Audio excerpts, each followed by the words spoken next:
Hello, I'm Kathleen Fazekas. This is number 0482, the Stuff File program with Peter Anthony Holder, and it comes to you right now. The following program is brought to you in living color. Now, it's time for an eclectic mix of interviews and some of the oddest news stories you'll ever hear. It's the Stuff File program with Peter Anthony Holder.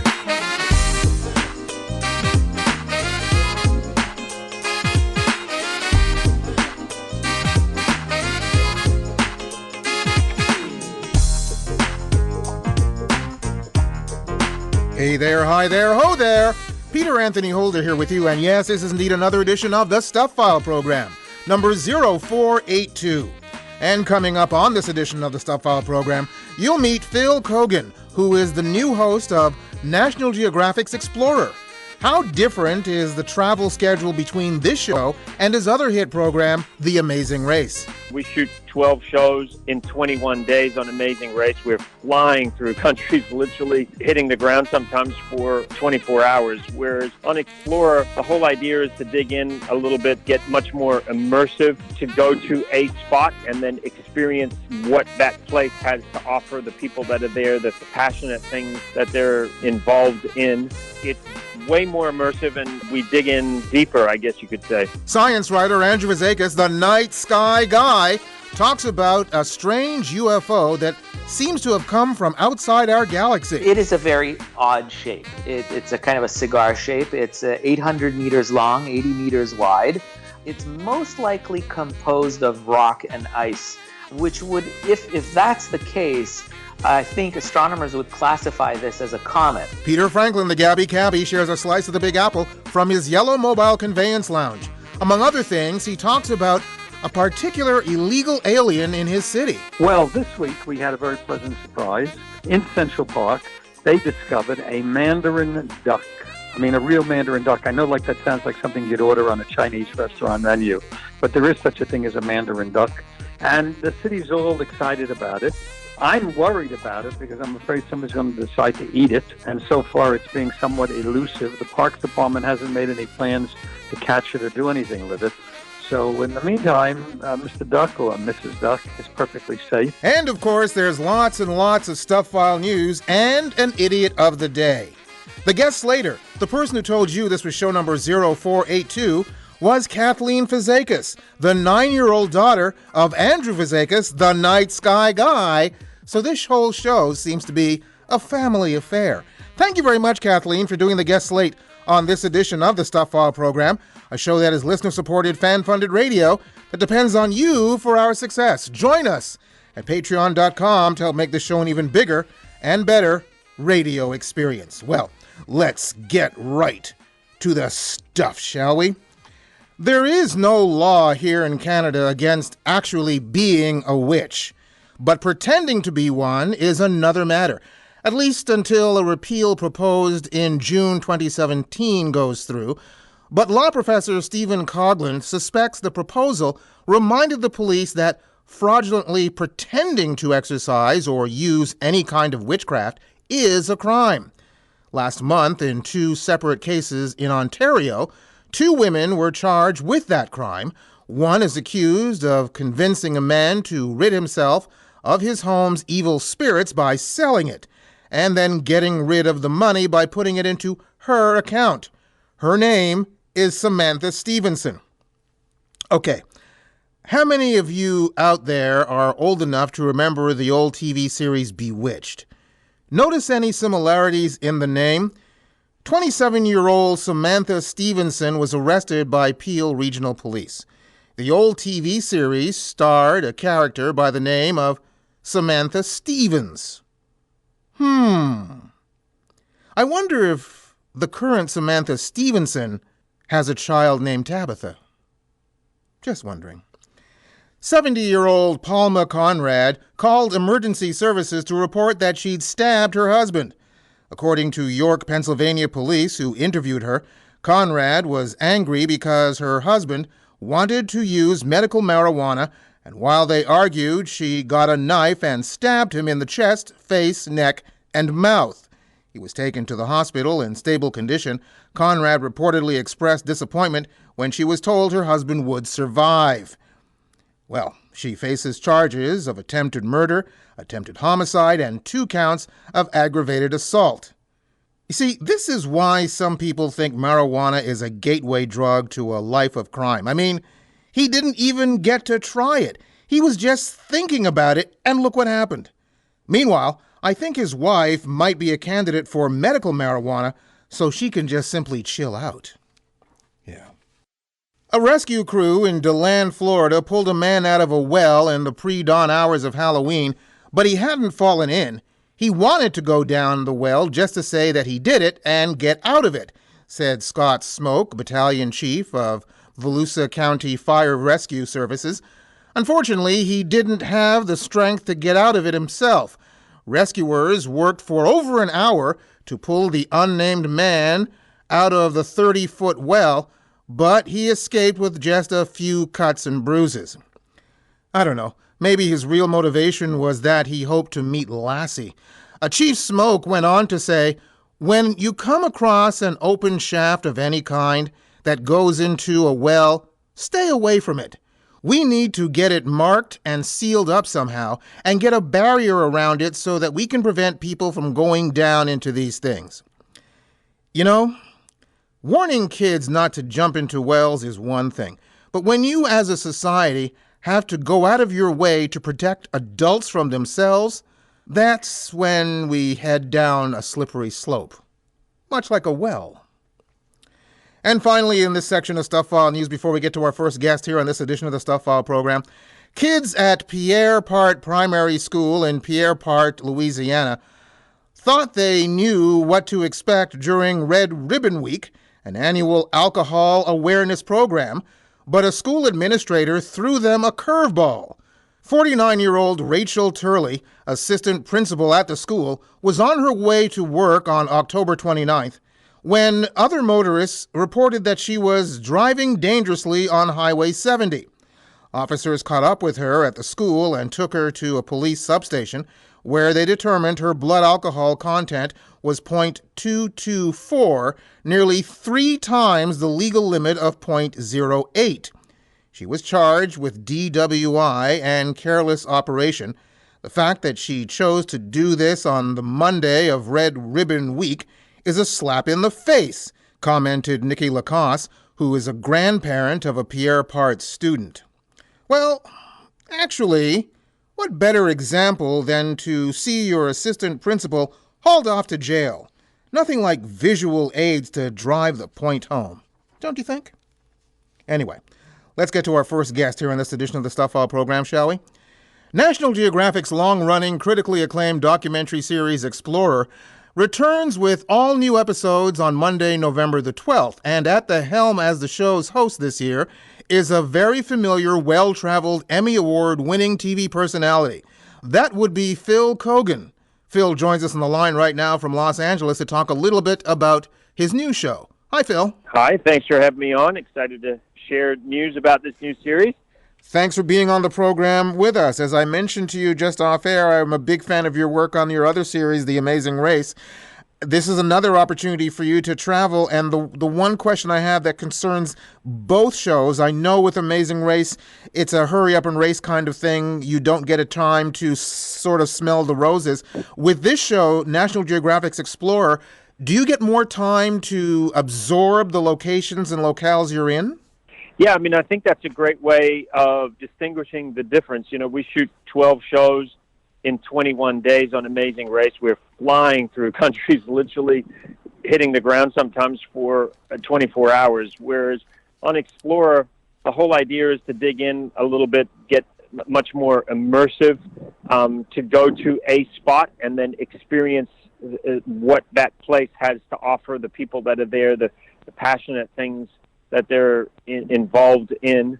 And so, yeah, it's way more immersive and we dig in deeper, I guess you could say. You certainly did dig in deep in the first episode. I happened to see a screener of that one where you're into a volcano, and I'll get to that in a moment. How did you come to be part of this series, this long-running series? It seems like a perfect marriage. You'd think it was something that would happen sooner. Well, about a year ago, or just over a year ago, I was asked to host a show called Earth Live on Nat Geo with Jane Lynch, and we went 2 hours. We did a 2-hour show around the world, 25 different countries, I think, and it was a big success to see wildlife around the world live in this spectacle. And I guess that sort of got the attention of some of the executives over at Nat Geo, who then were looking at revamping National Geographic Explorer. And Explorer, as you may know, is the longest-running documentary series in TV. It started way back in the mid-'80s, and as soon as I tell people that I'm involved with the series, the first thing they do is sort of hum the tune, da da da da da da da da da da da. And so it's an iconic show that I first discovered when I came to America. So I've had a long-standing passion for this particular show, and so when they called me and said they were looking for a new host, and that they were looking at me or considering me, I was incredibly excited. So I guess the planets aligned, and the opportunity presented itself, and it's pretty extraordinary. Besides being the host, is your input involved in the show? In other words, for the series now, are there stories or items that you particularly wanted to cover? Yeah, so I am very immersive in everything that I make. So the scripting, the research, I like to dig in. I've never been, from the beginning of when I started. I mean, it's the same on An Amazing Race, where I write the scripts there. I get heavily involved in the research and the locations we're going into. If I was just a talking head, if I was just someone who went out in front of the camera, I would have gone out of my mind a long, long time ago. It's what people see, of course, because that's where I am in front of the camera. But really, the part that I enjoy the most is digging into what are the stories we're going to tell, where are we going to go, who are we going to talk to. My job really as a host is to be a facilitator, to communicate a story, to make the people that I'm talking to, wherever I am in the world, the stars, to make them shine. So I see my role much more as somebody who is there to facilitate the story, to bring the story to life through the eyes of passionate people, more than it is to just be the face of a show. Now, one of the most dangerous things you do on The Amazing Race probably is maybe being aggressively hugged when you're at the mat. This is a different situation with this show, again, based on just seeing the screener with you at a volcano in Nicaragua. All I kept thinking, just watching the scenes where you're standing on the edge, is what kind of insurance rider does National Geographic have out on you? Well, my whole career, I've been in front of a camera now for over 30 years, and my whole career I've taken a lot of calculated risks. So there's really nothing that I'm doing that isn't a calculated risk. Yes, there's definitely insurance considerations when you're dropping 60 stories into one of the most active volcanoes in the world. Surrounded by sulfur dioxide, and which completely destroyed our equipment. But yes, there's a certain amount of risk. But if you look back on my career and you look at world record bungee jumping attempts and diving the world's longest underwater caves, my career's been full of live skydiving and that sort of thing. My career's been full of calculated risks. Not something you see me do necessarily on Amazing Race, but certainly a big part of my career. Now, getting back to that volcano for a second, how hot was it going down there? It was not so much hot. Just we were just surrounded by these gases, which burnt your eyes, and which this is the reason I had to wear a gas mask. Certainly near the edge got extremely hot. When we got towards the edge and we looked down into the liquid lava, it's one of the few places in the world where you see boiling lava where you can look at it directly. Absolutely. I mean, it's scorching. I mean, it's the kind of heat that you can't describe. It's the kind of heat that can vaporize things. But where we were walking around the crater on the base level with looking down into the little lava lake, and obviously every time we got to the edge, that heat would hit us. But the temperatures would fluctuate tremendously depending on where we stood. When I watched that episode and you were down at the furthest depths, all I kept thinking is before you went down, I could see on your hand you had a wedding ring, and I thought, doesn't gold conduct heat? How hot is that going to get down there? You're an extremely observant young man.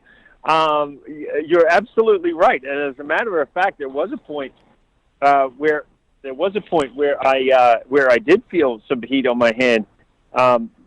Yes, very observant of you.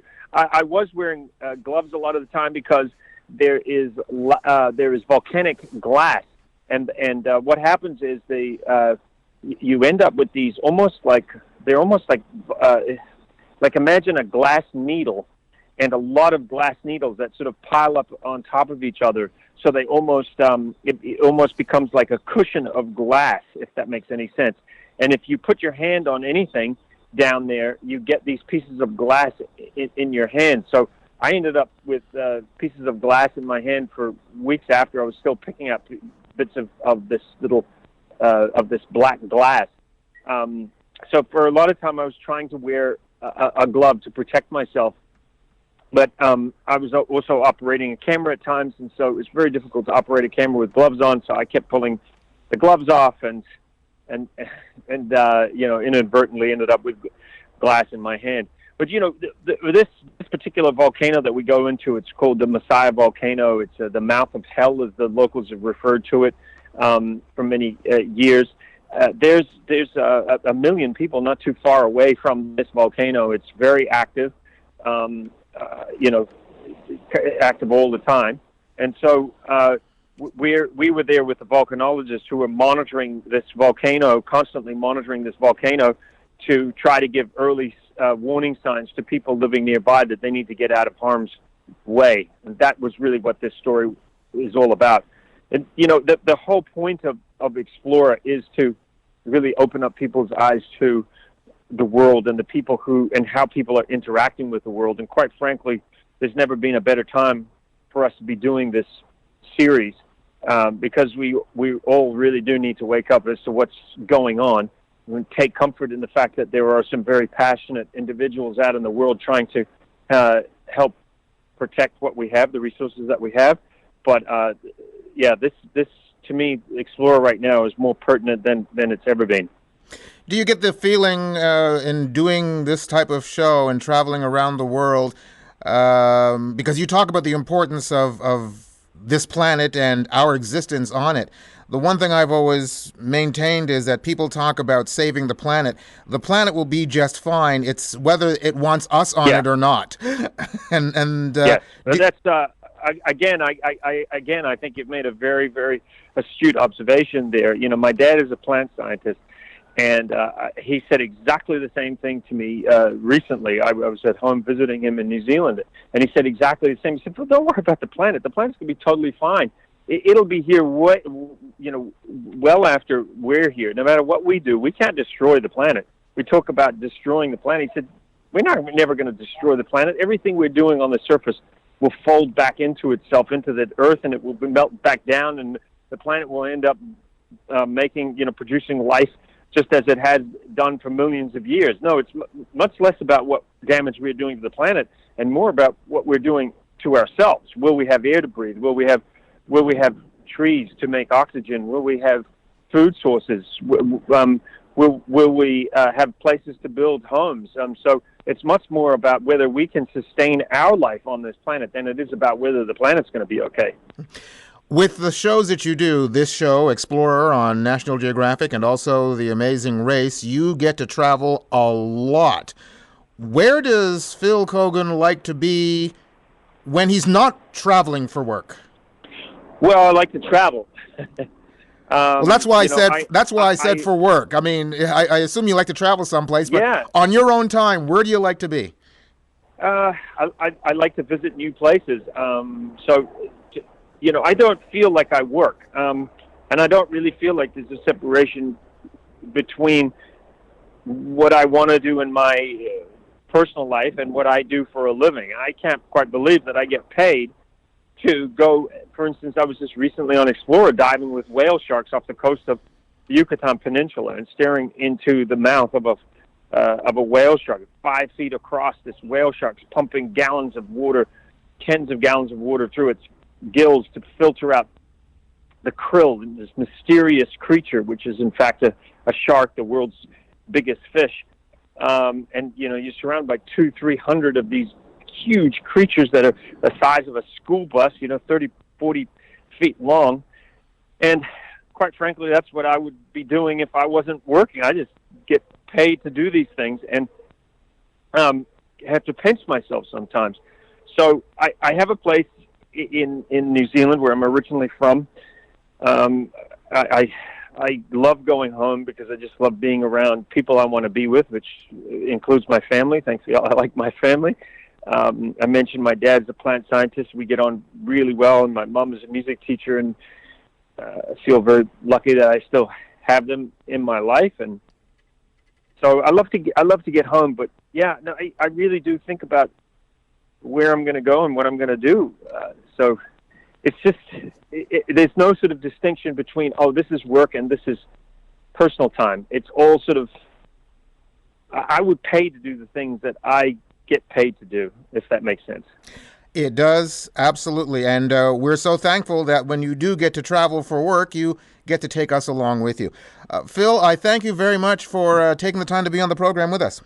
Thank you. And I just want to mention that I'm working with a cast of world-class storytellers who are part of the team. And what I love about it is we have tremendous diversity in these correspondents who have a different lens to be able to share the world. And I think that's what will separate this show from other news-type shows or magazine-type shows, is the filter, the lens that they look at the world and share these stories through.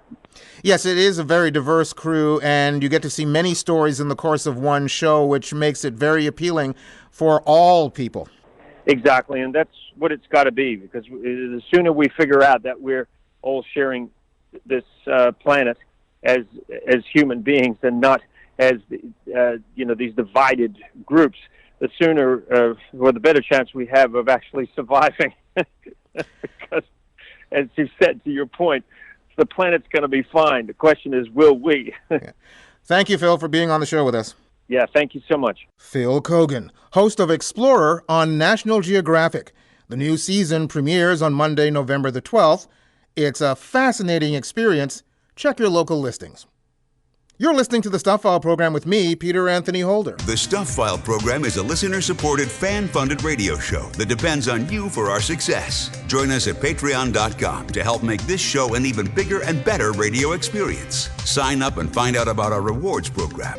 Being a patron doesn't have to be a long-term commitment. There's absolutely no obligation. You could join today and end whenever you'd like, but the time we have your support would be so greatly appreciated. We'd also love to hear your thoughts about the show and even your ideas for rewards. Join us for the ride. Join us at patreon.com/The Stuff File program.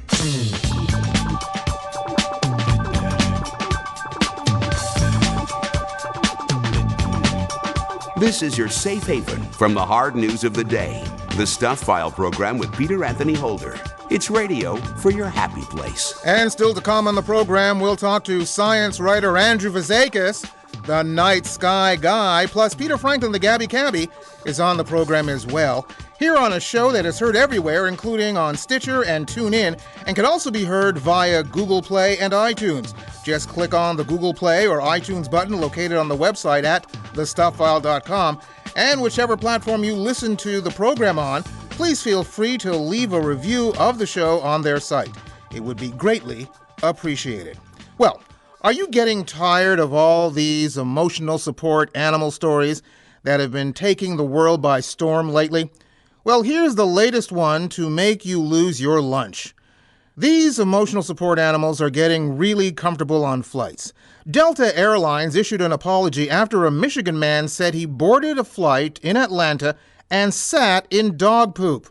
Matthew Meehan said he boarded a flight from Atlanta to Miami, and he was already sitting down when he discovered there was dog feces all over the chair and floor. Actual feces, and it was all over me. I sat in it, and it was on the seat, on the floor, the seat in front, and I was literally in it, Meehan said. Meehan said he and the passengers sitting next to him were offered very little help with the situation. I have no idea why I wasn't offered something from a biohazard kit to clean myself up with. Instead, I was handed 2 paper towels and one of those miniature bottles of Bombay Sapphire, a bottle of gin to clean myself up with, Meehan said. Well, that's just a waste of good gin. Delta addressed the incident in a statement. The safety and health of our customers and employees is our top priority, and we are conducting a full investigation while following up with the right teams to prevent this from happening again. Upon landing in Miami, the aircraft was taken out of service to be deep cleaned and disinfected, the statement said. You know, somewhere out there is a callous pig of a human being who knows their dog did this. A callous pig who calmly walked off of the flight with their dog and said nothing. Hopefully, the airline will be tracking down the seat manifest to see who was sitting there. Also, hopefully, the airline will do the right thing and bend over backwards to whatever demands Matthew Meehan might have. And speaking of pigs, 2 female students at Fletcher High School in Jacksonville, Florida, apparently confided in each other. One said she was having sex with teacher 30-year-old Corey French and that he was in love with her. The other was incensed. She was having sex with him too, and he promised to run away with her. Rather than call police, the girls joined forces and told French's wife, proving their allegations with photos of the sexcapades. The students are refusing to press charges, but French has been arrested anyway, charged with 2 counts of felony unlawful sexual activity with a minor. When the school started procedures to fire him, French resigned.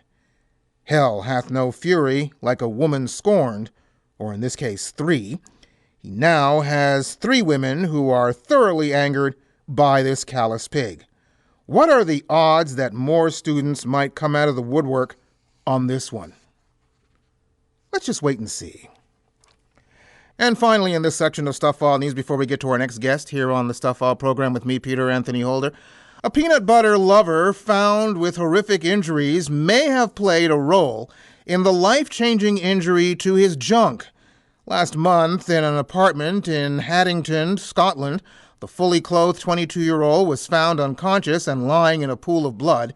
His lower body injuries were extreme enough to be considered life-threatening. He was rushed to Edinburgh Royal Infirmary, where doctors discovered his penis and testicles had been gnawed off by a dog. The culprit was a hungry bulldog named Biggie Smalls. The pooch is believed to have eaten the man's genitals, so they could not be reattached. Police originally believed the man, who had been put into an induced coma and couldn't explain how he had been hurt, was attacked by the dog in his flat while a friend held him down. But the victim, who has since regained consciousness, later fessed up that he smeared peanut butter or another food spread on his goodies before he was savaged by the dog while they were alone in the apartment. Biggie is such a nice dog, a neighbor said. He isn't aggressive or anything, and he's quite small. He's fine with other dogs. The dog is an absolute angel. I was happy to be around him. He gets a little freaked out by noise, but he loves having his belly rubbed. Yeah, well, you know, over the years, we've had various stories where someone smears peanut butter over their privates so that a dog can lick it off. But this is the first story that shows just how dumb this idea is and how it can go horribly wrong. Anyway, let's get to our next guest here on this edition of the Stuff File program, shall we? A space object got lots of overheated attention this past week after a widely respected Harvard scientist co-authored a paper suggesting the interstellar visitor could have been an alien spacecraft powered by solar radiation pressure. To talk about this realistically and perhaps put the brakes on such speculation, we are joined once again by science writer Andrew Fazekas, the night sky guy. Andrew is a member of the Royal Astronomical Society of Canada and the author of Star Trek, the official guide to our universe, the true science behind the starship voyages. He joins us via Skype from right here in Montreal. Hi, Andrew. Hey, Peter. I'm just trying to figure out why someone who is as well revered as this particular scientist is would put out a new paper speculating the idea that aliens sent whatever that is floating through space into our space. Well, exactly. And, it's the fact that it's the authors on this study being such well-known astrophysicists. One of them is a leader in research in black holes and such. And so this really catches the attention of not just the scientific community, but the general public as well. Is like, why is such a scientist involved? And this fellow is actually one of the co-authors, is a expert not only on black holes and all kinds of natural phenomenon, but is also an expert in solar sail technology, and is directly involved in an initiative called Breakthrough Slingshot, which is a Starshot, I should say, Breakthrough Starshot, which is an effort, consortium of scientists and investors looking to use new age propulsion to travel to other stars. And he's been heavily involved in that for a while now. And so I think this whole mystery surrounding this alien or interstellar object that came through the solar system late last year caught his attention too, and said, well, he looked at the data, and it was interesting because much of what we understand of natural objects, all the physical data that we've accumulated over many years through space missions and large telescopes, that data hasn't been matched with what we received, the observations of these objects. And so he did take a look, and he noticed that he could actually explain a lot of what the physical features and behaviors of this object as it moved through space matched what we would have seen if of a solar sail probe at that same distance. So it kind of was interesting to put this down on paper, and it's just made a huge buzz. So far, what we do know, this thing, which is cigar-shaped, is and has been named Imuamua, which is Hawaiian for scout or messenger, has been floating through our galaxy and suddenly took off at warp speed, for lack of a better term. What do you think it is? Well, it is a very odd shape. It's a kind of a cigar shape. It's 800 meters long, 80 meters wide. It's most likely composed of rock and ice, which would, if that's the case, I think astronomers would classify this as a comet. And just like a refresher for everyone out there, a comet is basically, you can think of it as a dirty snowball, a giant one the size of a mountain, mixture of a lot of rock and ice all mushed together, in this case in a very bizarre shape perhaps. And when comets are usually just in a real rock-hard frozen state in outer space, but every once in a while they get drawn in by the gravity of the sun, and when they get close to the sun or other stars, they start melting. And when that happens, there's a lot of trapped gas pockets deep within this rock-hard ice ball that gets released. And these gases and dust that gets shed from the comet head produces that famous romantic tail that we always see stretched out behind the head of a comet. Very romantic, image of one. Isn't part of the problem the fact that this particular, whatever it is, doesn't have said tail? Well, exactly. What they were looking for are what we call outgassing from the comet. And we did not see that. None of it. There's no idea. When this object was closer to the sun last year, and we could actually image it with the Hubble Space Telescope, we noticed that there was none of these gases escaping, nothing flying off this object, and that's very strange. Also, the trajectory of this object clearly indicates it comes from beyond the solar system, what we call interstellar space, and it's actually accelerating now as it's leaving the solar system. It's currently between the orbits of Jupiter and Neptune and moving at 300,000 kilometers an hour. And the flight, the behavior as it's moving, you can't explain it by simple gravitational forces. And this is what's left the scientific community scratching their heads. It's nothing like it that we've seen in nature. Well, compare the speed that it's going at, you say about 300,000 miles per hour. Compare that to other things that we have known to, we are aware of that fly through the galaxy, be it comets or whatever. How much faster or slower is this compared to other things we've seen and charted before? I mean, this thing is really moving quickly, and I would say it's on the top end of what we would see other comets moving in space. So it is something noteworthy, the speed. It's also that the trajectory of it is different. So exactly how the movement is, it's in fact one of the authors, again, with his theory of the solar sail probe, the movement of this visitor is really what we might expect if the object was designed to be propelled through space using the force of the sun's light or a starlight, as in the case of a light sail. So, if you want to really think fantastical things, you would say perhaps it's some kind of solar sail in interstellar space, been floating around as debris, maybe from an advanced technological civilization. But again, I like to always go back to what the late Carl Sagan, astronomer, used to say: extraordinary claims require extraordinary evidence. And unfortunately, we just don't have enough data. We can't see this thing anymore, Peter, because it's just too faint and too far away. So this particular object will always remain forever a mystery to us because we cannot see it anymore. We don't really know where it came from, but you earlier mentioned where it is right now. Do we have any idea where it's going?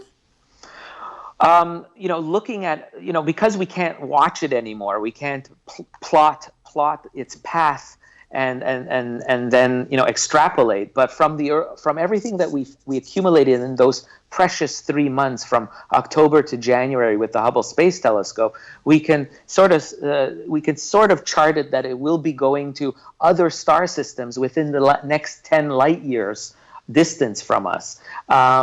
And the fact is, it could have come from hundreds of light years away in other planetary systems. My guess is this is a fragment. This is a natural object, not an artificially made one, most likely. And it's probably a fragment of some kind of either explosion or collision of objects like a comet smashing into a planet or asteroid. And this is a fragment of that collision that's just been sent careening out into interstellar space, and we just happen to be in the way. On its journey through our galaxy, how close did it get to us? Well, it was well over 100 million kilometers away from us. There was no chance of collision with us. Nothing not close enough for, let's say, backyard telescopes even to notice it. So it really took the largest optical telescopes we had to really spy it. But it's amazing. It shows that our technology can pick stuff like this up. And in fact, now this is on the radar of all astronomers, that, even if we don't know the true nature of this object, the fact that we can definitely say that it came from beyond the solar system, this is the first recording of such an encounter, that we are going to be looking for other interstellar visitors in the future so that we can get more data on this. If we saw one, then there's a very good likelihood that we'll see others. And going on the theory that you mentioned earlier, that it was fragments of something that was blasted, either two things collided or a distant planet was hit, just like anything else that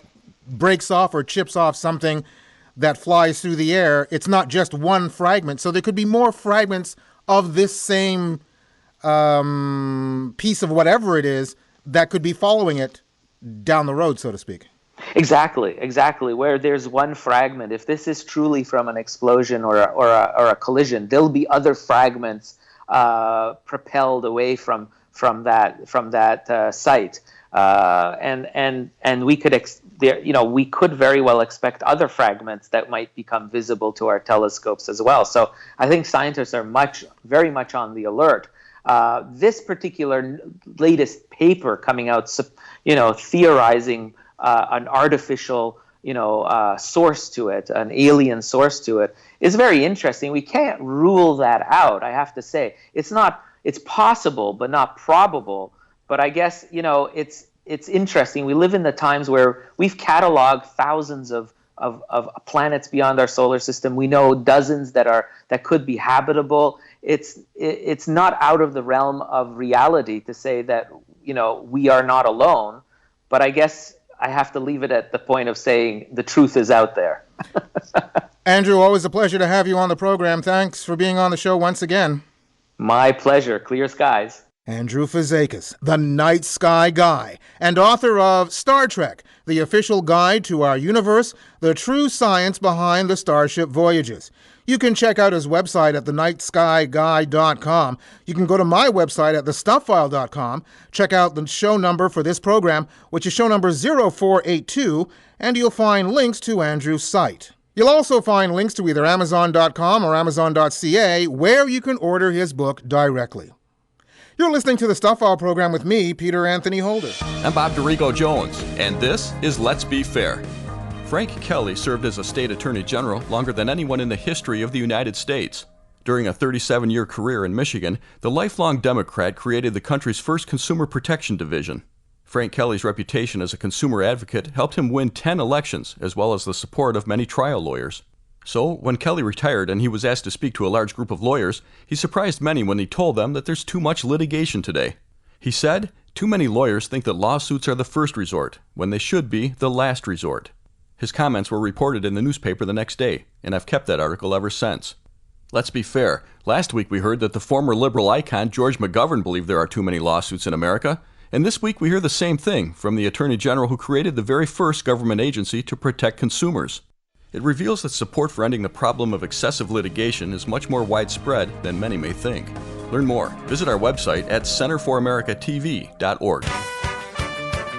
From our studios in Montreal, Canada, and going out to the rest of the world, this is the Stuff File program with Peter Anthony Holder.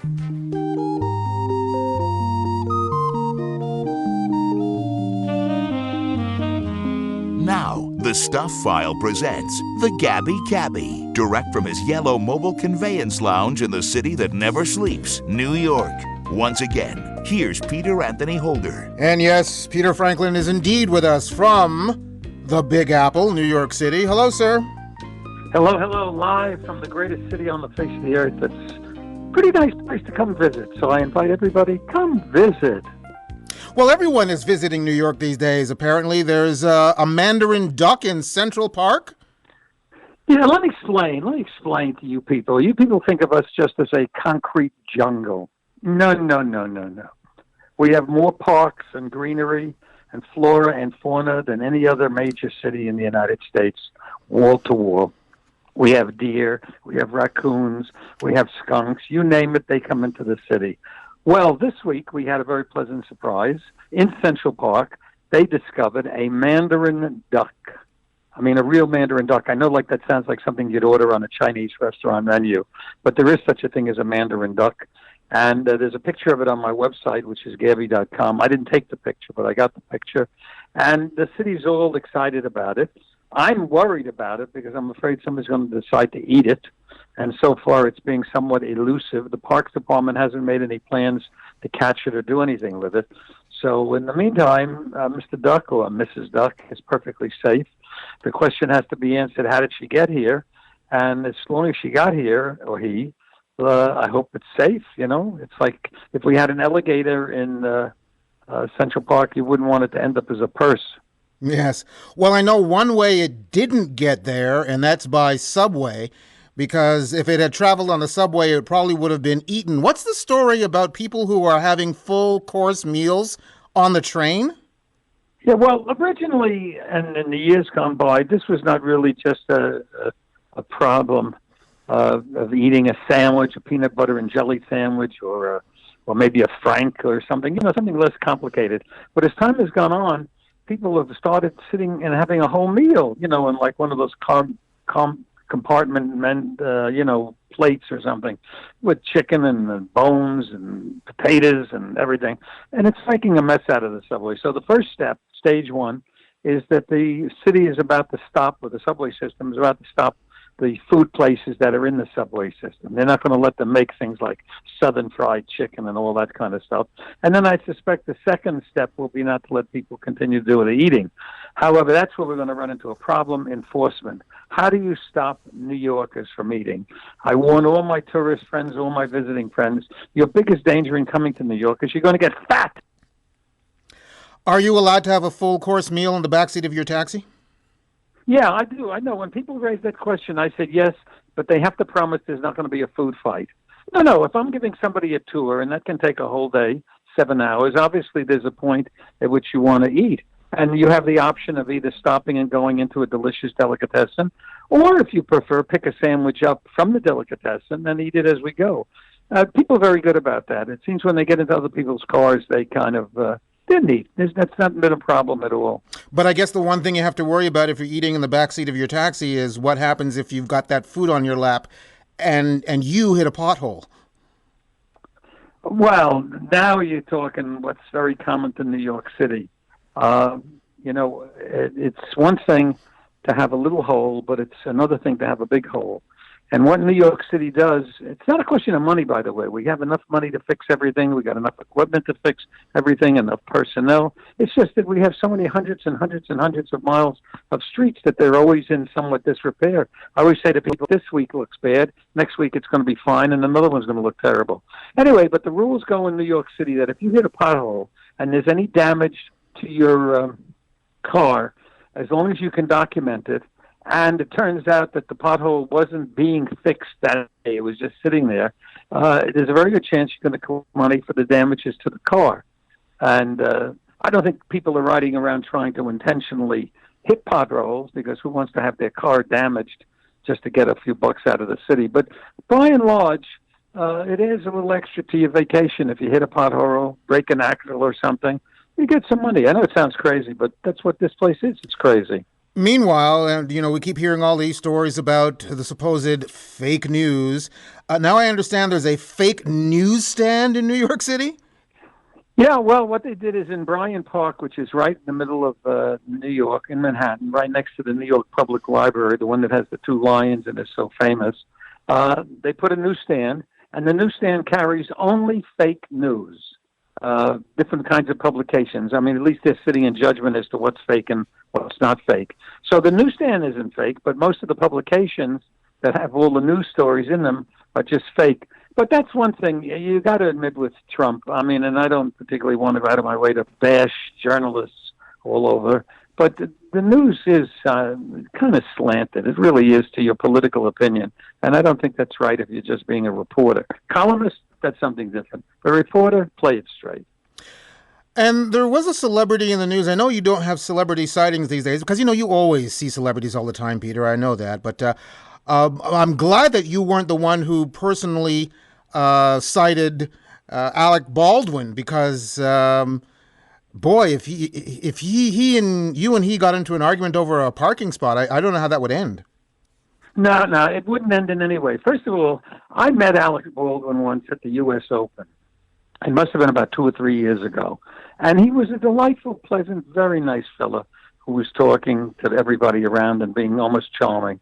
And he made the point at that time, not that there had been an incident, but the thing that bugs him the most is that when he's with his family, his wife or his children, you'll have a whole bunch of paparazzi come running over to start taking pictures and this, that, and the other thing.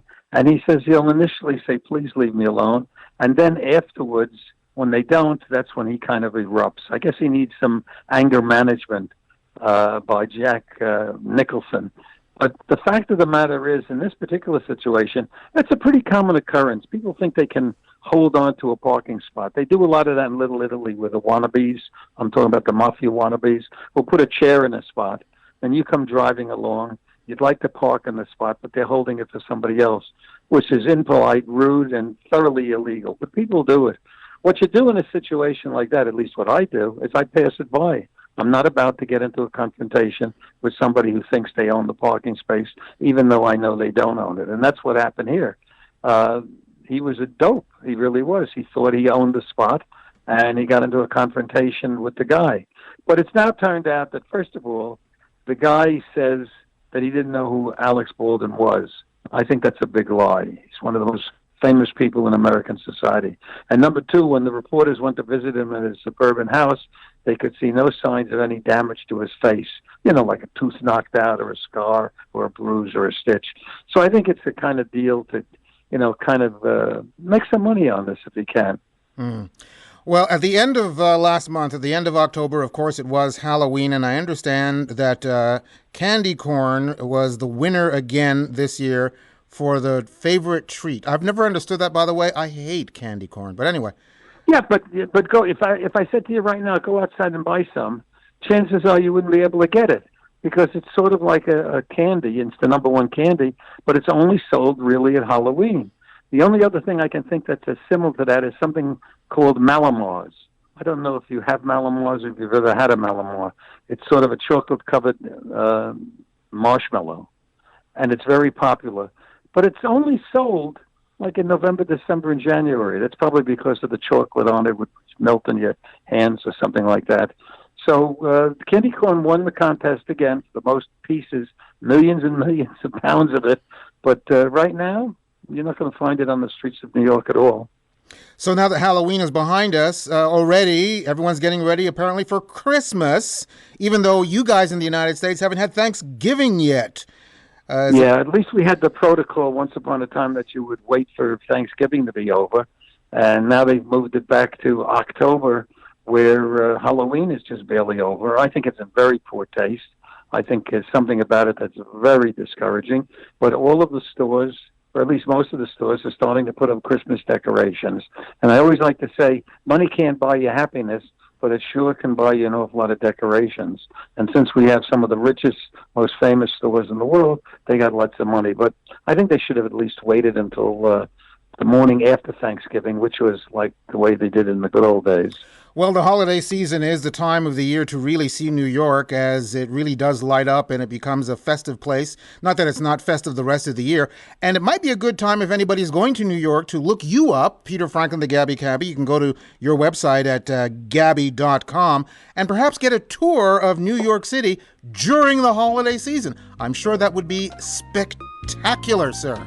Well, it is. It's a gorgeous city, and if it sounds like I love it, I certainly do. Peter, thank you very much for being on the program with us once again. Take care. Bye-bye.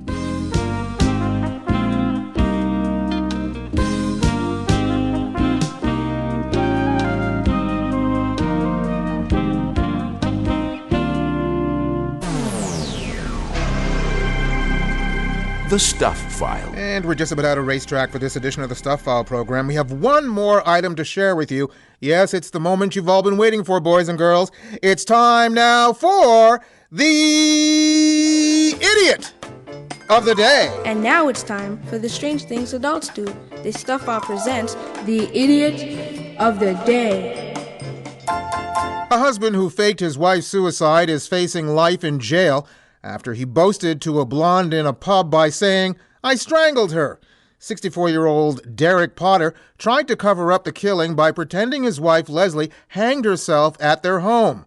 Police did not at first treat Mrs. Potter's death as suspicious, and her body was released to a funeral director.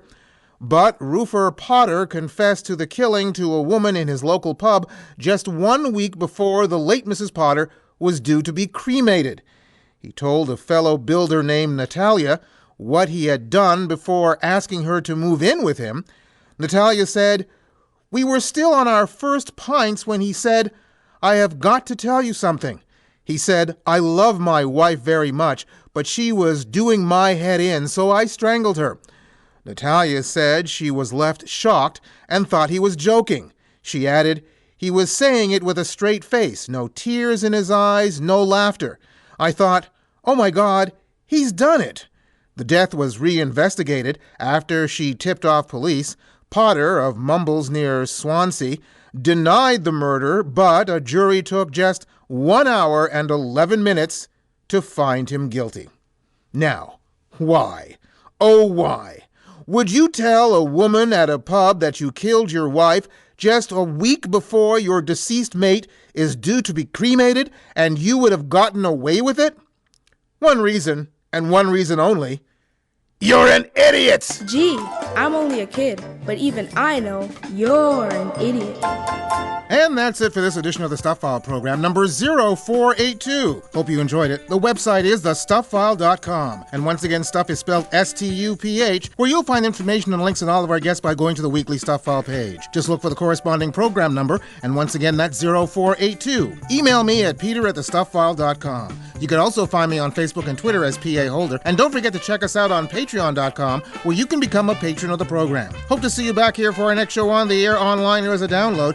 We're coming to you from everywhere, including cyberstationusa.com, GDPR Revolution 99, KDXradio.com, Airchecker, Canada's #1 radio source, PCJ Radio International and its partner stations, TrueTalkRadio.com, downloaded on iTunes, streaming on Stitcher, and over the air on World FM in New Zealand, MediaCore in Singapore, and WSTJ in St. Johnsbury, Vermont. That's it. Bye-bye.